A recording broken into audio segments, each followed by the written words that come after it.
All right, Lunatic Red. What's up? How do you get a name like Lunatic Red? Uh, I guess you put the work in for it. Oh, where'd you grow up? Where are you from? Originally, I'm from Tennessee, Knoxville. I've grown up kind of here and there, all over the place. What was your family like growing up? My mom is an addict, alcoholic. I didn't know my biological father till I was 13. He's a whole entity of his own. I was kind of in and out of the system, so bounce around a lot. So your parents lost you Yeah, a couple times. because of drugs? Yeah, yeah. How would you describe your childhood in general? It wasn't terrible. I mean, No rough spots? I definitely rough spots, but I mean, nothing that I didn't live through. No terrible abuse or anything like that? There was abuse, but I don't know, everybody kind of goes through things, I feel like. You're just going to be tough? You either gotta come correct or get corrected. There's a couple lessons in life. How far did you go in school? I went to college. You did? I'm like a semester away from having my nursing. A semester away from graduating? Yeah, And you can't just tough it out? I wish I did. I really wish I did. What really would wish you I have did. wanted to do if you did graduate? I wanted to be a doctor. That's kind of out the window at this point in my life. But I was working as an RN for a while, so I'd want to go back into that if I could. You're still young. How old are you? I'm 21. Yeah, you're still a kid. Yeah. How long you been screwing around with drugs and streets and all that? Since I was like 6. Like I've been out in the streets, Really? but I started smoking weed at like 6, but I didn't really mess around with anything like further than that till 12. I started shooting dope, meth, and got sober for like 3 years. Around 15, I went to juvenile prison for a year. Kind of got my shit together for a couple years after that, until like halfway through 19. I met fentanyl. And it's been game over since then? It's been a rough one since then. Yeah. When did you come to LA? When? When did you come to LA? About 2 years ago. I came out here for treatment, actually. I was sober for like 6 months and then kind of had my shit together for a little bit then. But I started working. I've waitressed since, I could. But I broke my neck and spine about 2 years ago in a car accident. And I just couldn't, like, physically do the job anymore. And so I kind of gave up. Fucked up a little bit. And now you're living on the streets? Yeah, You're in a tent or you're just on the streets? just on the street. It's rough for a female, no? I don't know. I guess I don't really play into that whole. It's hard for a female. Like, you can make it. Like, if a man can make it, a female can make it. You just gotta have the balls to do it. Mm-hmm. Put in the work. Like, I don't know. How do you make money? How do you survive? Do what I can. It's just like, sell a sack if I need to. Flip this, flip that. Do whatever. I don't steal. I don't boost. I don't prostitute. I don't believe in that. That's great if you can do it and you can still like look at yourself in the mirror. I couldn't. I wouldn't be able to. So I don't. What's your drug? Fentanyl and meth, I guess. More fentanyl than meth, though. And fentanyl makes it hard, right? Yeah, I don't. When you're going through withdrawals, you're going to Yeah, withdrawals are a bitch. do whatever you need to do. it's more just pain management at this point for me, I think. I mean, I'm an addict, you know? I've been an addict since I came out the womb. But I think it's more like, at this point in my life, just pain management. Because I don't know how to, like, not, I don't know how to function as a regular person anymore without, you know, without feeling pain just all day, every day. Just because of my injuries. Before my car accident, oh God, I wish I would have got sober. I mean, so many times. What are your bodily injuries? I broke my neck and spine. I shattered my femur. This arm has a bunch of rods and pins in it because it was like in a Z. It's the first part of my arm. I had 26 stitches all over my head from my head going through the passenger window. Sounds like a bad accident. Yeah. It was a good one. I like to, you know, if I'm going to do something, do it well. You were driving? I was not, no. My ex-boyfriend and I were in a high-speed chase. And at that point in time, I was on the blues, the M30s. And if he could smoke, he thought that he was going to, you know, pull a magic stick out of his ass and somehow figure out the situation that we were in out. And I dropped the blue that I was trying to, you know, load on the foil for him. And so that irritated him. And he started, like, trying to, like, fight me and drive. And so I, like, yelled at him because I was more worried about getting away from the fucking police that was chasing us than, you know, the fucking dope on the floor. But he didn't like that very much. So he crashed us into a tree going 140. Going how fast? 140. That'll mess you up. Yeah, sure did. How was he? He was cool. He's fine. Seatbelts do a lot. Wear a seatbelt. But, yeah. That was an adventure. One of its own. Do you have any friends now? Yeah, I mean, you don't have friends in the dope game. You got homies, sure, but like, what's your homie without the dope? You know, everything's a transaction. You can't be friends when, like, you can't hold a genuine relationship with somebody when you're out here. It's not for real, you know.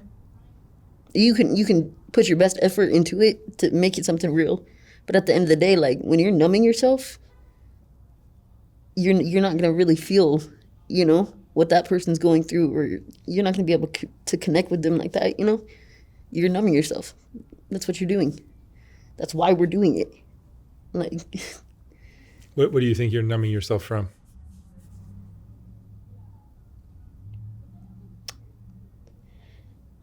pain, physical pain, emotional pain. I think that people numb themselves through just not wanting to, like, put in the daily effort in life. Like, life fucking sucks. It's hard. But if you fucking figure out how to do it right, you know, there's plenty of people that have. But it's a game. Like, you know, you got to figure out how to win. Sometimes that's harder for others than some, but it's definitely doable. Mm-hmm. I just got to make the choice to do it, you know?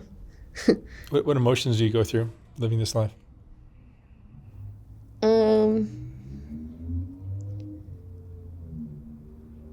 I think that when you surround yourself with negativity, you're gonna get negativity out of it, you know? And there's definitely a lot of negative out here.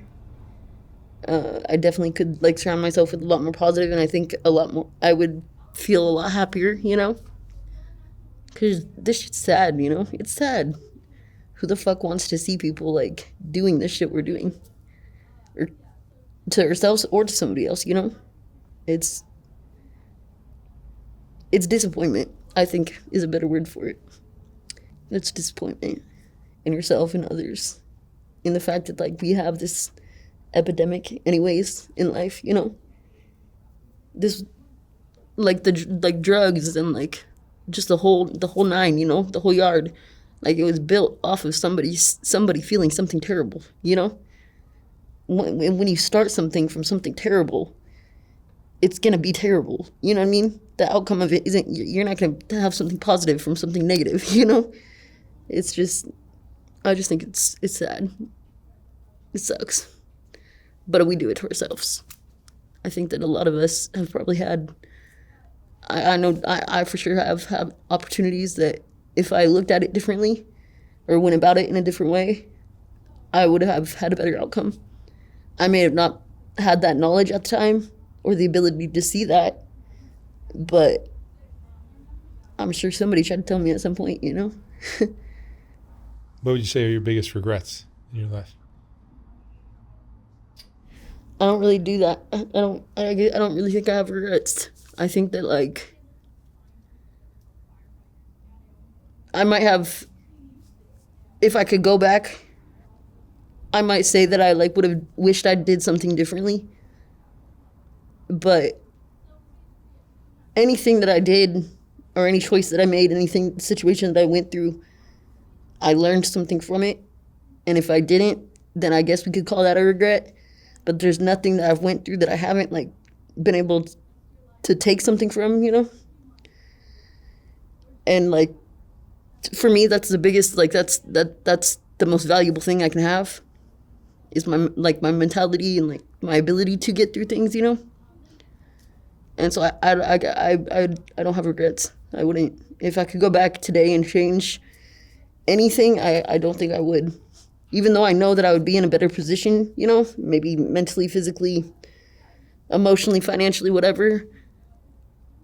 Everything that like, every terrible choice that I've made, every shitty situation that I've put myself in, like I came out of it and I took something from it regardless. You know what I mean? And so I don't think I have, I wouldn't say I regret anything. What are you proudest of in your life? I have 2 stepkids. Them. Absolutely.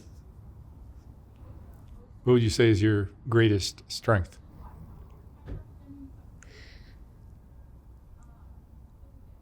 That's a good one. Probably I'm smart. I'm really fucking smart. I'm really smart. I don't always act smart, but I am smart. Do you feel like you're wasting your potential here on the streets? Oh, for sure. Hell yeah. I don't know. I don't know. Yeah, no, for sure though. I know where it could be, you know. Absolutely. Is there a chance you're going to stay here? On the streets? Fuck no. Hell no. If you're going to be leaving one day. No, I'll get my shit together for sure one day. But why not? Why not now? Why not tomorrow? I'm asking myself the same thing. I'm sorry? I think the hard thing for me is like, I have always really wanted like that family, you know? Or like, because I was married. I got married at 18. You were married? Yeah, I like had that's how I got my kids, you know? Oh, you have a child too? I have 2 stepchildren, yeah. Stepchildren? Yeah, I have an angel baby, but biologically I don't have children. But I do have my 2 stepkids, and like coming home every day and like having that purpose, you know? It was like the most rewarding thing I've ever done in my life. And it was so easy for me. It came so easily because it's the complete opposite of what I had at home. And so like coming home and like seeing my kids and like just living that everyday normal lifestyle, you know? I guess it still wasn't normal because my ex-husband, I mean, he still dealt drugs, but like we just had the system, you know? My kids have never ever seen anything relating to drugs in their life. Like at 6 o'clock, he would come home every night still. We'd do our thing. You know, it was normal. And I think that like giving that to my kids and giving them a life that I never had when I was growing up, it's it made me feel like whole. It made me feel like everything was full circle. You know what I mean? That is definitely like the most rewarding thing I've ever done in my life. Ever. For sure. Red, what would you say is the most important lesson you've learned in your life?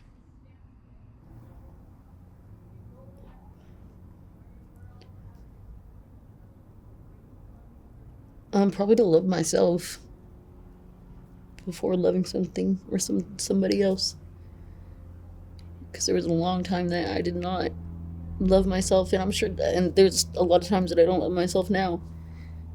But when I can and I do, I'm unstoppable. Like I've done amazing things. So definitely. And if I can't love myself, to let somebody else love me for that moment in time. If that somebody's there. For sure. All right. Red, thank you so much for sharing your story. Thank you. I wish you lots of luck out here. Thank you. Thank you. Even though Soft White Underbelly consists of a lot of videos, it's really still a photography project to me. And if you appreciate the photography, sometimes it's difficult to enjoy it when it's scrolling down the screen, which is the only option I had in this horizontal format on YouTube. So last year we came out with the first Soft White Underbelly book, which is a collection of the best portraits from the thousands of interviews I've done. Each portrait in this book is accompanied by an interesting quote from the person's interview. Oh my God. There's more. Wow. These aren't as bad as I thought. I look like a witch.